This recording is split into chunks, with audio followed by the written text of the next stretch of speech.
ನಮಸ್ತೆ ವೀಕ್ಷಕರೇ, ಇವತ್ತಿನ ವಿಷಯ ಏನಂದರೆ ಒಂದು ಜಾತಕವನ್ನು ನಾವು ತೊಗೊಂಡಿದ್ದೀವಿ. ಆ ಜಾತಕದ ಸಂಪೂರ್ಣ ವಿಮರ್ಶೆಯನ್ನು ಇವತ್ತು ಮಾಡೋಣ ಬನ್ನಿ ವೀಕ್ಷಕರೇ. ಜಾತಕದಲ್ಲಿ ಎರಡು ಕುಂಡಲಿಗಳನ್ನು ನಾನು ಹಾಕಿದ್ದೀನಿ, ಓಕೆನಾ. ಒಂದು ಭಾವಕುಂಡಲಿ, ಇನ್ನೊಂದು ಭಾವಚಲಿತ ಕುಂಡಲಿ. ಈ ಭಾವಕುಂಡಲಿಗೂ ಮತ್ತು ಈ ಭಾವಚಲಿತ ಕುಂಡಲಿಗೂ ಏನು ವ್ಯತ್ಯಾಸ, ಯಾಕೆ ಇವೆರಡು ಅವಶ್ಯಕತೆ ಅಂತ ಈ ವಿಡಿಯೋದಲ್ಲಿ ನಾನು ಸಂಪೂರ್ಣವಾಗಿ ತಿಳಿಸ್ತೀನಿ. ನೀವು ನಮ್ಮ ಚಾನಲ್ಗೆ ಸಬ್ಸ್ಕ್ರೈಬ್ ಆಗಿಲ್ಲ ಅಂದರೆ ಸಬ್ಸ್ಕ್ರೈಬ್ ಆಗಿ ಮತ್ತು ಲೈಕ್ ಮಾಡಿ. ಈ ವಿಡಿಯೋವನ್ನು ಪೂರ್ತಿ ನೋಡಿ, ನಿಮ್ಗೊಂದು ಒಳ್ಳೆ ಇನ್ಫಾರ್ಮೇಷನ್ ಸಿಗುತ್ತೆ. ಈ ಜಾತಕದ ವ್ಯಕ್ತಿ ಬಂದು ವೃಶ್ಚಿಕ ರಾಶಿ, ನಕ್ಷತ್ರ ಅನುರಾಧ ನಕ್ಷತ್ರ 3ನೇ ಪಾದ, ಲಗ್ನ ಮೇಷ ಲಗ್ನ, 28 ಡಿಗ್ರಿ 5 ನಿಮಿಷದಿಂದ ಪ್ರಾರಂಭ. ಇದು ಇಂಪಾರ್ಟೆಂಟ್ ಇಲ್ಲಿ, ಓಕೆನಾ. ಇವಾಗ ಮೇಷ ಲಗ್ನ ನೋಡಿ, ಮೇಷದಲ್ಲಿ ಲಗ್ನ ಇವ್ರಿಗೆ ಬಿದ್ದಿದೆ, ಓಕೆ. ಆದರೆ ಲಗ್ನ ಎಲ್ಲಿ 28 ಡಿಗ್ರಿ 5 ನಿಮಿಷದಲ್ಲಿ ಶುರುವಾಗಿದೆ. ಅಂದರೆ ಈಗ ಮೇಷ ಲಗ್ನದಲ್ಲಿ ಟೋಟಲ್ 30 ಡಿಗ್ರಿ ತಗೊಳುತ್ತೆ, 0ಯಿಂದ 30. ಇವ್ರಿಗೆ ಬಿದ್ದಿರೋದಲ್ಲಿ 28 ಡಿಗ್ರಿ. 28 ಡಿಗ್ರಿ ಅಂದರೆ ಬಾರ್ಡ್ರ್ ಬಂದ್ಬಿಡ್ತು ನೋಡಿ, ಈ ಬಾರ್ಡ್ರಲ್ಲಿ ಲಗ್ನ ಬಿದ್ದುಬಿಟ್ಟೈತೆ, ಓಕೆನಾ. ಈ ಬಾರ್ಡ್ರಲ್ಲಿ ಬಿದ್ದುಬಿಟ್ಟಾಗ ಇಲ್ಲಿಂದ ಲಗ್ನ ಪ್ರಾರಂಭ ಆಗುತ್ತೆ. ಇಲ್ಲಿಂದ ಮೊದಲನೇ ಮನೆ ಇಲ್ಲಿಂದ ಪ್ರಾರಂಭ ಆಗಿ ಇಲ್ಲಿಂದ ಹಿಡಿದು ಮುಂದಿನ ಮನೆ 28 ಡಿಗ್ರಿ ತನಕನೂ ನಿಮಗೆ ವಿಸ್ತರಿಸುತ್ತದೆ. ಲಗ್ನ ಆರಂಭ ಅಂತ ಕರೀತಾರೆ ಇದನ್ನ. ಇಲ್ಲಿಂದ ಹಿಡಿದು ಇಲ್ಲಿವರೆಗೂ ವಿಸ್ತರಿಸುತ್ತಿರುತ್ತದೆ. ಈ ಒಂದು ವ್ಯಾಪ್ತಿನಲ್ಲಿ ಬರುವ ಎಲ್ಲ ಗ್ರಹಗಳು 1ನೇ ಮನೆಗೆ ಸೇರ್ತದೆ. ಹಾಗಾದರೆ ಈಗ ನೀವು ಕೇಳ್ಬೋದು, ಮತ್ತೆ ರಾಹು ಕುಜ ರವಿ ಇವರೆಲ್ಲ ಇದರಲ್ಲ, ಇದು 1 2 3 4 5 6 12 ಅಂತ ನಾವು ಹಾಕೊಂಡಿದ್ದೀವಿ, ಆಯ್ತಾ. ಇದು ಈಗ ರವಿ ಈ ರಾಶಿನಲ್ಲಿದ್ದಾನೆ, ಕುಜ ಈ ರಾಶಿನಲ್ಲಿದ್ದಾನೆ, ರಾಹು ಈ ರಾಶಿನಲ್ಲಿದ್ದಾನೆ, ಗುರು ಈ ರಾಶಿನಲ್ಲಿದ್ದಾನೆ ಅಂತ ಇಂಡಿಕೇಶನ್ ಮಾಡುವಂಥದ್ದು. ಭಾವಕುಂಡಲಿ ಕೆಲಸ ಏನು, ಯಾವ ಗ್ರಹ ಯಾವ ರಾಶಿಯಲ್ಲಿ ಇದೆ ಅಂತ ಹೇಳೋದು ಅಷ್ಟೇ ಅದರ ಕೆಲಸ, ಓಕೆನಾ. ನೆಕ್ಸ್ಟು ಭಾವಚಲಿತಾಗೆ ನಾವು ಇನ್ನೊಂದು ನೋಡ್ತೀವಿ. ಭಾವಚಲಿತಾಗೆ ನೋಡಿದಾಗ ಡಿಗ್ರಿ 28 ಡಿಗ್ರಿಯಿಂದ ಇಲ್ಲಿ ಸ್ಟಾರ್ಟ್ ಆಗಿ ಇಲ್ಲಿ ಮುಗಿದಿದೆ, ಓಕೆನಾ. ಇಲ್ಲಿ ರಾಹು ಬಂದು ನಿಮಗೆ 8 ಡಿಗ್ರಿ ತೊಗೊಂಡಿದ್ದಾನೆ. ಅದಕ್ಕೆ ಅವನೇನು ಮಾಡ್ತಾನೆ, ಅವನು ರಾಹು 1ನೇ ಮನೆಯಲ್ಲೇ ಕುತ್ಕೊಬೇಕು ಅಂದರೆ 28 ಡಿಗ್ರಿ ದಾಟಿರಬೇಕು, ಅಟ್ಲೀಸ್ಟ್ 29 ಡಿಗ್ರಿಲಿ ಇರಬೇಕು ಅವನು. ಆವಾಗ ನಾವು 1ನೇ ಮನೆ ಕನ್ಸಿಡರ್ ಮಾಡ್ತೀವಿ. ರಾಹು ಬಂದು ಕಡಿಮೆ ಡಿಗ್ರಿ ತೊಗೊಂಡಿರೋದ್ರಿಂದ ಅವನು 12ನೇ ಮನೆಗೆ ಹೋಗ್ತಾನೆ, 12ನೇ ಮನೆ ಫಲವನ್ನೇ ಕೊಡೋದು. ಅದೇ ರೀತಿ ನೋಡಿ, ಕುಜ 6ನೇ ಮನೇಲಿ ಇದ್ದಾನೆ ರಾಶಿ ವೈಸು, ಆಯಿತಾ. ಆದರೆ ಡಿಗ್ರಿ ವೈಸು 5ನೇ ಮನೆ ತೊಗೊಂಡವನೇ, ಅವನು 5ನೇ ಮನೆ ಫಲನೇ ಕೊಡೋದು. ನೆಕ್ಸ್ಟು ಈ ರವಿ ಶುಕ್ರ ಕೇತು ಇವರೆಲ್ಲ 7ನೇ ಮನೇಲಿ ಅವರೇ ರಾಶಿ ವೈಸು. ಆದರೆ ಭಾವಚಲಿತ ಪ್ರಕಾರ ಇವರೆಲ್ಲ 6ನೇ ಮನೆಗೆ ಬಂದ್ಬಿಡ್ತಾರೆ, 6ನೇ ಮನೆ ಫಲವನ್ನು ಕೊಡ್ತಾರೆ. ಇವರೇ ನೋಡಿ, ಸೇಮ್ ಇದು ಅಷ್ಟೇ, 8ನೇ ಮನೆಯಲ್ಲಿ ಇದ್ದಾರೆ ನೋಡೋದಕ್ಕೆ, ಬಟ್ ರಿಯಲ್ ಆಗಿ 7ನೇ ಮನೇಲಿ ಇದ್ದಾರೆ. ಡಿಗ್ರಿ ವೈಸು 7ನೇ ಮನೆ ಫಲವನ್ನೇ ಅವ್ರು ಕೊಡೋದು. ನೆಕ್ಸ್ಟ್ ಗುರುನು ಅಷ್ಟೇ 10ನೇ ಮನೆಯಲ್ಲಿ ಇರೋ ಥರ ಕಾಣಿಸ್ತಾನೆ, ಆದರೆ 9ನೇ ಮನೆಯ ಫಲವನ್ನೇ ಅವನು ಕೊಡೋದು. ನೋಡಿದ್ರೆ ವೀಕ್ಷಕರೇ, ಈ ಒಂದು ಡಿಗ್ರೀಸ್ನ ನೀವು ಕರೆಕ್ಟಾಗಿ ತಿಳ್ಕೊಂಡ್ರೆ ಮಾತ್ರ ನೀವು ಒಂದು ಜಾತಕವನ್ನು ರಿಯಲ್ಲಾಗಿ ಪ್ರೆಡಿಕ್ಟ್ ಮಾಡೋಕ್ಕೆ ಸಾಧ್ಯ ಆಗುತ್ತೆ. ಸುಮಾರು ಜನ ಈಗ ನಮ್ಮ ವೀಕ್ಷಕರೇ ನೋಡ್ತಾ ಇರೋರು ಕನ್ಫ್ಯೂಸ್ ಆಗ್ಬಿಡ್ತದೆ. ಏನಿದು 5ನೇ ಮನೆಯಲ್ಲಿ ರಾಹು ಇದ್ದಾನೆ, 6ನೇ ಮನೇಲಿ ಇವರು ಇದ್ದಾರೆ, ಫಲ ಕೊಡಬೇಕಲ್ಲ, ಯಾಕೆ ಕೊಡಲಿಲ್ಲ, ನಿಮಗೆಲ್ಲ ಡೌಟ್ ಇರ್ತದೆ. ಆ ಡೌಟ್ಗೆ ಇದೇ ಉತ್ತರ, ಓಕೆನಾ. ನಿಜವಾಗ್ಲೂ ಗ್ರಹ ಡಿಗ್ರಿ ವೈಸ್ ಎಷ್ಟೇ ಮನೆ ತೊಗೊಂಡಿದೆ ಅಂತ ನೀವು ನೋಡಬೇಕು. ಆ ಡಿಗ್ರಿ ವೈಸಲ್ಲಿ ಅವನು ಎಷ್ಟೇ ಮನೆ ತೊಗೊಂಡವನೋ ಆ ಮನೆ ಫಲನೇ ಕೊಡೋದು, ಬೇರೆ ಮನೆ ಫಲ ಕೊಡಲ್ಲ. ಇದು ನೆಕ್ಸ್ಟು ಈಗ ಈ ವ್ಯಕ್ತಿದು ನಾವು ಜಾತಕ ವಿಮರ್ಶೆ ಮಾಡೋಣ. ಈಗ ಅವ್ರಿಗೆ ಶುಕ್ರ ದಶೆ ನಡೀತಾ ಇದೆ. 2018/8 ಅಂದರೆ 8 ಅಂದರೆ 8ನೇ ತಿಂಗಳು ರಿಂದ 2038 8ನೇ ತಿಂಗಳು ತನಕನೂ ಇವ್ರಿಗೆ ಶುಕ್ರ ದಶೆನೇ ನಡೀತಾ ಇರುತ್ತೆ. ಶುಕ್ರ ದಶೆ, ಶುಕ್ರ ಇವಾಗ ಏನು ಮಾಡಬೇಕು, ಶುಕ್ರ ಇವ್ರಿಗೆ ಎಲ್ಲಿದ್ದಾನೆ ಏನು ಎತ್ತ ಅಂತ ಡೀಟೇಲಾಗಿ ನೋಡ್ಬೇಕು ನಾವು. ಇವ್ರಿಗೆ ಶುಕ್ರ ಬಂದು 6ನೇ ಮನೆಯಲ್ಲಿದ್ದಾನೆ. ಶುಕ್ರ 6ನೇ ಮನೆಯಲ್ಲಿದ್ದಾನೆ, 6ನೇ ಮನೆ ಫಲವನ್ನೇ ಕೊಡೋದು. 6ನೇ ಮನೆ ಅಂದರೆ ಲಾಸ್ ಆಫ್ ದಿ ಪಾರ್ಟ್ನರ್. ಇವರೇನಾದರೂ ಪಾರ್ಟ್ನರ್ಶಿಪ್ಪಲ್ಲಿ ಬಿಸ್ನೆಸ್ ಮಾಡೋಕ್ಕೆ ಹೋದರೆ ಇವ್ರಿಗೆ ಲಾಸ್ ಆಗುತ್ತೆ ಮತ್ತು ಗಂಡ ಹೆಂಡತಿರ ಮಧ್ಯ ಜಗಳವನ್ನು ಉಂಟು ಮಾಡುತ್ತೆ. ಮತ್ತು ಶುಕ್ರ 6ನೇ ಮನೆಯಲ್ಲಿರೋದ್ರಿಂದ ಇವರಿಗೆ ರೋಗಗಳು ಪ್ರಾರಂಭ ಆಗ್ತವೆ. ಶುಕ್ರ ಯಾವ್ಯಾವ ರೋಗಗಳು ಕೊಡ್ತಾನೆ, kidney stone, urine and urinary tract Shukra 6ನೇ ಮನೆಯಲ್ಲಿರೋದ್ರಿಂದ ರಾಹು ಇದು ಶುಕ್ರ ದಶೆನೇ ಶುರುವಾಗಿರೋದ್ರಿಂದ ಇವರಿಗೆ ಈ ಒಂದು ಸಮಸ್ಯೆ ಉಂಟಾಗುತ್ತೆ ವೀಕ್ಷಕರೇ. ಮತ್ತು ಇದರಲ್ಲಿ ಇನ್ನೊಂದು ವಿಚಾರವನ್ನು ನಾನು ಹೇಳಬೇಕು. ಶುಕ್ರ ಯಾವ ನಕ್ಷತ್ರದಲ್ಲಿದ್ದಾನೆ ನೋಡಿ. ಶುಕ್ರ ಬಂದು ಸ್ವಾತಿ ನಕ್ಷತ್ರದಲ್ಲಿದ್ದಾನೆ. ಓಕೆನಾ. ಸ್ವಾತಿ ನಕ್ಷತ್ರದ ಅಧಿಪತಿ ಯಾರು? ರಾಹು. ಅವನೆಲ್ಲವನೇ 12ನೇ ಮನೆಯಲ್ಲವನೇ. ಗ್ರಹ ತಾನು ಕುಳಿತಿರುವ ಮನೆಯ ಫಲವನ್ನ 20% ಕೊಡುತ್ತೆ. ತನ್ನ ನಕ್ಷತ್ರಾಧಿಪತಿಯ ಫಲವನ್ನ 30% ಕೊಡುತ್ತೆ. ಇದ್ರ ನಕ್ಷತ್ರಾಧಿಪತಿ ಯಾರು? ಸ್ವಾತಿ ನಕ್ಷತ್ರದ ಅಧಿಪತಿ ಯಾರು? ರಾಹು. ರಾಹು ಎಲ್ಲವನೇ 12ನೇ ಮನೆ. 12ನೇ ಮನೆ ಫಲವನ್ನ 30% ಕೊಡುತ್ತೆ ಗ್ರಹ. ಓಕೆನಾ ವೀಕ್ಷಕರೇ.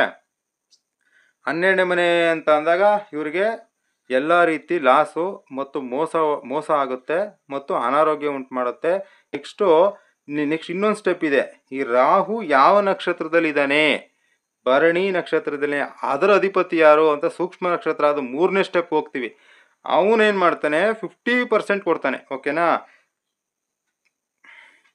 ಈ ಭರಣಿ ನಕ್ಷತ್ರದಲ್ಲಿ ಸೂಕ್ಷ್ಮ ನಕ್ಷತ್ರ ನಾವು ನೋಡ್ತೀವಿ, ಅದು ಶುಕ್ರನಾಗಿ ನಕ್ಷತ್ರವಾಗಿ ಬರುತ್ತೆ. ಮತ್ತೆ ಶುಕ್ರ 6 ಬರ್ತದೆ.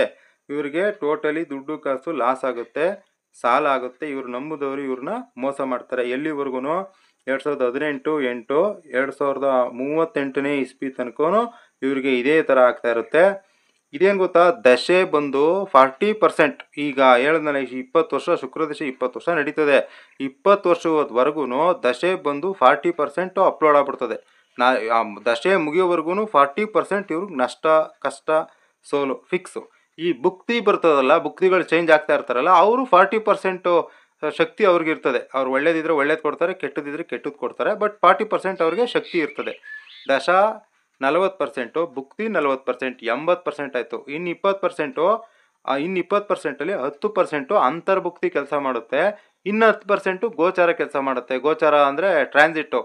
ಟಿ ವಿಲೆಲ್ಲ ಹೇಳ್ತಾರಲ್ಲ, ಶನಿ 6ನೇ ಮನೆಗೆ ಬಂದ, 7ನೇ ಮನೆಗೆ ಬಂದ, ಆ ರಾಶಿಗೆ ಹೋದ, ಈ ರಾಶಿಗೆ ಹೋದ. ಅದು ಟ್ರಾನ್ಸಿಟ್ಟು. ಅದು ಬರೀ 10% ಅಷ್ಟೇ ಎಫೆಕ್ಟ್ ಮಾಡೋದು. ಅದಕ್ಕೆ ಅವ್ರು ಹೇಳ್ತಾರೆ, ನಿಮ್ಮ ಮೂಲ ಜಾತಕ ನೀವು ತೋರಿಸ್ಕೊಳ್ಳಿ, ಜನರಲ್ ಪ್ರಿಡಿಕ್ಷನು ಅಂತ ಅವ್ರು ಅದಕ್ಕೆ ಹೇಳೋದು. ಓಕೆನಾ. ದಶಾಭುಕ್ತಿ 80% ರೋಲ್ ಮಾಡುತ್ತೆ. ಅದನ್ನು ತುಂಬ ಸೂಕ್ಷ್ಮವಾಗಿ ನಾವು ಗಮನಿಸಬೇಕು. ನೆಕ್ಸ್ಟ್ ಇವಾಗ ಶುಕ್ರ ದಶೆ 40% ಏನು ಮಾಡುತ್ತೆ ಅಂತ ನಾನು ಹೇಳ್ಬಿಟ್ಟಿದ್ದೀನಿ. ಈಗ ಮಂಗಳ ಭುಕ್ತಿ. ಆಲ್ರೆಡಿ ಇವ್ರಿಗೆ ಮಂಗಳ ಭುಕ್ತಿ ನಡೀತಾ ಇದೆ 2024ರಿಂದ 2025 10ನೇ ತಿಂಗಳು ತನಕನೂ ಇದೆ. ಮಂಗಳ ಎಲ್ಲಿದ್ದಾನೆ? 5ನೇ ಮನೆಯಲ್ಲಿದ್ದಾನೆ. ಮಂಗಳ 5ನೇ ಮನೆ. 6ನೇ ಮನೆ ಬಂದು ಅರ್ಥಸ್ಥಾನ, ಅಂದರೆ ದುಡ್ಡು ಕೊಡೋವಂಥ ಮನೆ. ಅದಕ್ಕೆ ವ್ಯಯಭಾವ ಬಂದು 5. ಮಂಗಳ 5ರಲ್ಲಿರೋದ್ರಿಂದ ಮಂಗಳ ಯಾವುದಕ್ಕೆ ಕಾರಕ? ಅಣ್ಣ ತಮ್ಮಂದಿರಿಗೆ ಕಾರಕ. ಇವರು ಅಣ್ಣ ತಮ್ಮಂದಿರನ್ನ ನಂಬಿ ಈ ಕರೆಕ್ಟಾಗಿ ಈ ಟೈಮಲ್ಲಿ 2024 8ರಿಂದ ಅಣ್ಣ ತಮ್ಮಂದಿರನ್ನ ನಂಬಿ ಅವರಿಂದ ದುಡ್ಡನ್ನ ಕಳ್ಕೊಂಡಿರ್ತಾರೆ. ಇವ್ರ ಅಣ್ಣ ತಮ್ಮಂದಿರು ಇವ್ರಿಗೆ ದುಡ್ಡನ್ನ ವ್ಯಯ ಮಾಡಿಸಿರ್ತಾರೆ, ಅನ್ಯಾಯ ಮಾಡಿರ್ತಾರೆ. ಓಕೆನಾ. ನೆಕ್ಸ್ಟು ಈ ಮಂಗಳ ಯಾವ ನಕ್ಷತ್ರದಲ್ಲಿ ಇದ್ದಾನೆ ಅಂತ ನಾವು ನೋಡಬೇಕು ವೀಕ್ಷಕರೇ. ಮಂಗಳ ಬಂದು ಹಸ್ತ ನಕ್ಷತ್ರದಲ್ಲಿದ್ದಾನೆ. ಹಸ್ತ ನಕ್ಷತ್ರದ ಅಧಿಪತಿ ಯಾರು? ಚಂದ್ರ. ಚಂದ್ರ ಎಲ್ಲವನೇ? 7ರಲ್ಲವನೇ. ಸೊ ಇವ್ರಿಗೇನಂದರೆ ಅವ್ರ ತಮ್ಮದಿರು ಮೋಸ ಮಾಡಿದ್ರು, ಇವರ ಮಿಸ್ಸಸ್ ಹೆಂಡತಿ ಅನ್ನೋರು ಚೆನ್ನಾಗಿ ಕೈ ಹಿಡಿತಾರೆ. ಪಬ್ಲಿಕ್ ಸಪೋರ್ಟ್ ಅನ್ನೋದು ಚೆನ್ನಾಗಿರ್ತದೆ. ಇವರು ಆರಾಮಾಗಿ ಒಂದು ಪಬ್ಲಿಕ್ಕಲ್ಲಿ ಒಂದು ಹೆಸರನ್ನ ಉಳಿಸ್ಕೊತಾರೆ. ಹೆಸರು ಕೆಡಿಸ್ಕೊಳ್ಳಲ್ಲ. ದುಡ್ಡು ಕಷ್ಟ ಇದ್ರೂ ಸುಧಾ ಹೆಸರು ಕೆಡಿಸ್ಕೊಳ್ಳಲ್ಲ. ಪಬ್ಲಿಕ್ಕಲ್ಲಿ ಇವ್ರಿಗೊಂದು ಮಾನ ಮರ್ಯಾದೆ ಅನ್ನೋದನ್ನು ಇವರು ಉಳಿಸ್ಕೊಳ್ತಾರೆ ಮತ್ತು ಮೇಂಟೈನ್ ಮಾಡ್ಕೊಂಡು ಹೋಗ್ತಾರೆ. ಓಕೆನಾ ವೀಕ್ಷಕರೇ. ನೆಕ್ಸ್ಟು ಈ ಚಂದ್ರ ಬಂದು ತನ್ನ ಸೂಕ್ಷ್ಮ ನಕ್ಷತ್ರ ಶನಿಯ ನಕ್ಷತ್ರದಲ್ಲಿ ಕುಂತಿರ್ತಾನೆ. ಓಕೆನಾ. ಆ ಶನಿ ಎಲ್ಲಿದ್ದಾನೆ? 7ನೇ ಮನೆಯಲ್ಲಿದ್ದಾನೆ. ಸೇಮ್ 7ನೇ ಮನೆ ಅಂದಾಗ ನಿಮಗೆ ಪಬ್ಲಿಕ್ ರಿಲೇಟೆಡಾಗಿ ಇವ್ರಿಗೂ ಸ್ವಲ್ಪ ನೇಮ್ ಆ್ಯಂಡ್ ಫೇಮು, ಪಬ್ಲಿಕ್ಕಲ್ಲಿ ಗುರುತಿಸ್ಕೊಂಡು ಎಲ್ಲರದು ಒಂದು ಸ್ನೇಹಿತರು, ಆಪೋಸಿಟ್ ಪರ್ಸನಿಂದ ಸಪೋರ್ಟು, ಇದನ್ನೆಲ್ಲ ತಗೊಂಡು ಹೆಂಗೋ ಆ ಕಷ್ಟನ ನಿಭಾಯಿಸ್ತಾರೆ. ಈ ಒಂದು ಘಟನೆಗಳು ಬುಧ ಭುಕ್ತಿನಲ್ಲಿ ಈ ಪೂರ್ತಿ ಇದು ನಾನು ಹೇಳಿದ್ನಲ್ಲ, ಇದು 40% ನಡೀತದೆ. ಶುಕ್ರಂದು ನಾನು ಆಗಲೇ ಹೇಳಿದ್ದೀನಿ, ಅದು 2038 ತನಕ 40% ಅಂತ ಕಂಟಿನ್ಯೂ ಆಗ್ತಾನೇ ಇರ್ತದೆ. ಈ ಟೈಮಲ್ಲಿ ಮಾತ್ರ ಇದು 40% ಅಪ್ಲೈ ಆಗುತ್ತೆ. ಓಕೆನಾ. ನೆಕ್ಸ್ಟು ರಾಹುವಿನ ಭುಕ್ತಿನಲ್ಲಿ ಏನಾಗುತ್ತೆ ಅಂತ ನೋಡೋಣ ಬನ್ನಿ ವೀಕ್ಷಕರೇ. ರಾಹು ಎಲ್ಲಿದ್ದಾನೆ? ರಾಹುವಿನ ಭುಕ್ತಿ ಬಂದಾಗ ರಾಹು 12ನೇ ಮನೆಯಲ್ಲಿದ್ದಾನೆ. ವಿಪರೀತ ನಷ್ಟ, ಅನಾರೋಗ್ಯ ಮತ್ತು ಸೋಲು. ಯಾವುದ್ರಲ್ಲೂ ವಿನ್ ಮಾಡಿಸಲ್ಲ, ಎಲ್ಲದರಲ್ಲೂ ಸೋಲನ್ನು ಕೊಡ್ತಾನೆ. ಈ ರಾಹು ಯಾವ ನಕ್ಷತ್ರದಲ್ಲವನೇ? ಭರಣಿ ನಕ್ಷತ್ರದಲ್ಲಿದ್ದಾನೆ. ಭರಣಿ ನಕ್ಷತ್ರದ ಅಧಿಪತಿ ಯಾರು? ಶುಕ್ರ. ಶುಕ್ರ ಮತ್ತೆ 6ಕ್ಕೆ ಬಂದ. ಮತ್ತೆ ಇವರಿಗೆ ಪಬ್ಲಿಕ್ಕಿಂದ ಸ್ವಲ್ಪ ಅವಮಾನ ಆಗುತ್ತೆ, ಹಿಂಸೆ ಅನಿಸುತ್ತೆ, ಗಂಡ ಹೆಂಡ್ತಿರ್ ಜಗಳ ಉಂಟಾಗುತ್ತೆ, ಮತ್ತು ಕಾಯಿಲೆ ಮತ್ತೆ ಯಾವುದಾದ್ರೂ ಒಂದು ಕಾಯಿಲೆನ ಶುಕ್ರ ಆಗಿರೋದ್ರಿಂದ ಸೇಮ್ ಇವ್ರ ಕಿಡ್ನಿ ಸ್ಟೋನು ಅದು ಇದು ಈ ರೀತಿ ಕಾಯಿಲೆಯನ್ನು ಕೊಟ್ಟು ಆ ಟೈಮಲ್ಲಿ 40% ಬಾಧಿಸುತ್ತೆ ವೀಕ್ಷಕರೇ. ಓಕೆನಾ. ಇದೇ ರೀತಿ ನಾವು ನೋಡ್ಕೊಂಡು ಹೋಗಬೇಕು, ಯಾವ ದಶೆ ಯಾವ ಭುಕ್ತಿ ಏನಾಗ್ತಾಯಿದೆ ಏನು ಬಿಡ್ತಾಯಿದೆ ಅಂತ ಕಂಟಿನ್ಯೂಸ್ ಆಗಿ ನಾವು ನೋಡ್ಕೊಂಡು ಹೋದಾಗ ಇವರಿಗೆ ಈ ಟೈಮಲ್ಲಿ ಇದೇ ಥರ ನಡೀತಾ ಇದೆ, ಇದೇ ಥರ ಆಗ್ತಾ ಇದೆ ಅಂತ ನಾವು ಸಂಪೂರ್ಣವಾಗಿ ತಿಳಿಸ್ಬೋದು ವೀಕ್ಷಕರೇ. ಈಗ ವೀಕ್ಷಕರೇ, ಇವ್ರದ್ದು ಕೌಟುಂಬಿಕ ಜೀವನ ಮತ್ತು ಹೆಂಡತಿ ಮಕ್ಕಳ ಬಗ್ಗೆ ಇವ್ರು ಹೇಳಿ ಅಂತ ಹೇಳಿದ್ದಾರೆ. ಈ ವಿಚಾರವಾಗಿ ಇವ್ರಿಗೆ ಕೌಟುಂಬಿಕ ಜೀವನ ಹೆಂಡತಿ ಜೊತೆ ಚೆನ್ನಾಗಿ ಒಂದು ಒಳ್ಳೆ ಸಂಬಂಧ ಉಂಟಾಗಿರುತ್ತದೆ, ಚೆನ್ನಾಗಿರ್ತದೆ, ಮತ್ತು ಮಕ್ಕಳ ಜೊತೆನೂ ತುಂಬ ಅನ್ಯೋನ್ಯತೆ ಇರ್ತದೆ. ಆದರೆ ಹೆಂಡತಿ ಜೊತೆ ಆವಾಗವಾಗ ಆ ಭುಕ್ತಿ ಚೇಂಜ್ ಆದಾಗ ಸ್ವಲ್ಪ ಜಗಳ, ಒಂದು ವೈಮನಸ್ಸು ಅನ್ನೋದು ಉಂಟಾಗ್ತಾ ಇರ್ತದೆ. ಆದರೆ ಇವರು ಪಬ್ಲಿಕ್ ರಿಲೇಟೆಡಾಗಿ ತುಂಬ ಚೆನ್ನಾಗಿರ್ತಾರೆ, ಈ ಸಮಾಜಕ್ಕೆ ಬೇಕಾಗಿರೋ ವ್ಯಕ್ತಿ, 4 ಜನಕ್ಕೆ ಬೇಕಾದಂಥ ವ್ಯಕ್ತಿ ಆಗಿರ್ತಾರೆ ವೀಕ್ಷಕ. ಆಯಸ್ಸು ಆರೋಗ್ಯವನ್ನು ಕೆಡಿಸೋರು ಯಾರು ಗೊತ್ತಾ? 4, 8, 12 ಅದು ಮೋಕ್ಷ ಸ್ಥಾನ. 4, 8, 12 ಮೋಕ್ಷ ಸ್ಥಾನ. ಅವ್ರೇನು ಮಾಡ್ತಾರೆ? ಆಯುಷನ್ನು ಕೆಡಿಸೋ ಅಂಥವು. ಈಗ ಇವರ ಈ ಜಾತಕದಲ್ಲಿ 4ನೇ ಮನೆಯಲ್ಲಿ ಯಾರೂ ಇಲ್ಲ, ಒಂದು ಪ್ಲಸ್ ಪಾಯಿಂಟು. 8ನೇ ಮನೆಯಲ್ಲಿ ಅಂದರೆ ಡಿಗ್ರಿ ವೈಸ್ 8ನೇ ಮನೇಲಿ ಇರಬೇಕು, ಯಾರೂ ಇಲ್ಲ. 12ನೇ ಮನೇಲಿ ರಾಹು ಒಬ್ಬ ಅವನೇ. ಇವರು ಸ್ವಲ್ಪ ಏನು ಪ್ರಾಬ್ಲಮ್ ಆಗುತ್ತೆ ಅಂದರೆ ಇವ್ರಿಗೆ ಇನ್ಸ್ಪೆಕ್ಷನ್ ಆಗೋದು, ಬ್ಯಾಕ್ಟೀರಿಯಲ್ ಇನ್ಸ್ಪೆಕ್ಷನ್ನು, ಆ ಥರ ಇನ್ಸ್ಪೆಕ್ಷನ್ ಆಗಿ ತೊಂದರೆ ಮಾಡುತ್ತೆ. ಬಟ್ 4ನೇ ಮನೆಯಲ್ಲಿ 8ನೇ ಮನೆಯಲ್ಲಿ ಗ್ರಹ ಇಲ್ಲ, ಅದಕ್ಕೆ 7 ಮತ್ತು 6ನೇ ಮನೆಯಿಂದ ಸ್ವಲ್ಪ ರೋಗ, ಸಣ್ಣ ಪುಟ್ಟ ರೋಗಗಳು ಇರ್ತವೆ. ಬಟ್ ಆದ್ರೂ ಇವ್ರಿಗೂ ಒಂದು 70ರಿಂದ 80 ವರ್ಷ ಆರಾಮಾಗಿ ಬದುಕ್ತಾರೆ ಅಂತ ನೋಡಿದ ತಕ್ಷಣವೇ ಹೇಳ್ಬಿಡ್ಬೋದು ವೀಕ್ಷಕರೇ. ಓಕೆನಾ. ನೆಕ್ಸ್ಟು ಇವ್ರಿಗೆ ಉದ್ಯೋಗ, ವ್ಯಾಪಾರ, ಹಣಕಾಸು. ಇವ್ರು ಆರಾಮಾಗಿ ಒಂದು ಕಂಪ್ನಿನಲ್ಲಿ, ಒಂದು ಸಂಸ್ಥೆನಲ್ಲಿ ಆರಾಮಾಗಿ ಕೆಲಸ ಮಾಡ್ಕೊಂಡು ಹೋಗ್ತಾರೆ. ಯಾಕೆಂದರೆ 6ನೇ ಮನೆ ಸೇವೆಯನ್ನು ಕೊಡುವಂಥ ಮನೆಗಳು ಚೆನ್ನಾಗಿದೆ. ಪಬ್ಲಿಕ್ ರಿಲೇಟೆಡ್ ಬಿಸ್ನೆಸ್ಸು ಮಾಡಿದ್ರೂ ಚೆನ್ನಾಗಿರ್ತದೆ, ಅಥವಾ ಒಂದು ಕೆಳಗಡೆ ಒಂದು ಕಂಪ್ನಿ ಉದ್ಯೋಗದಲ್ಲಿ ಮಾಡಿದ್ರೂ ಚೆನ್ನಾಗೈತೆ. ಒಂದು ಸರ್ಟೆನ್ ಟೈಮಲ್ಲಿ ಸ್ವಲ್ಪ ಲಾಸ್ ಮಾಡಿಸುತ್ತೆ. ಈ ರಾಹುನು ಸ್ವಲ್ಪ ಲಾಸ್ ಮಾಡ್ತಾನೆ. ಬಟ್ ಗುರು 9ನೇ ಮನೆಯಲ್ಲಿರೋದ್ರಿಂದ ದೈವಾನುಗ್ರಹ, ಇವರಿಗೆ ಹ್ಯಾಂಡ್ ಹೋಲ್ಡಿಂಗ್, ಜನಗಳ ಸಹಾಯ ಹಸ್ತ ಚೆನ್ನಾಗಿ ಸಿಗುತ್ತೆ, ಸಪೋರ್ಟಿವ್ ಆಗಿರ್ತದೆ, ಆರೋಗ್ಯನೂ ಚೆನ್ನಾಗಿರ್ತದೆ. ಈ ರೀತಿ ಆಗುತ್ತೆ. ಅದೃಷ್ಟ ಮತ್ತು ಇವರು ಸ್ವಂತ ಮನೆ ಯೋಗ ಐತೆ ವೀಕ್ಷಕರೇ. ಆದರೆ ಇವರು ಮಂಗಳ ಭುಕ್ತಿನಲ್ಲಿ ಇವರು ಮನೆಯನ್ನು ಕಟ್ಟುತ್ತಾರೆ. ಓಕೆನಾ. ನೆಕ್ಸ್ಟ್ ಇನ್ ಕೇಸಲ್ಲಿ ಮಿಸ್ ಆದರೆ ಶನಿ ಭುಕ್ತಿನಲ್ಲಿ ಪಕ್ಕಾ ಮನೆ ಕಟ್ತಾರೆ. ಇಷ್ಟು ವಿಚಾರಗಳನ್ನು ನೋಡಿದಿರ ವೀಕ್ಷಕರೇ.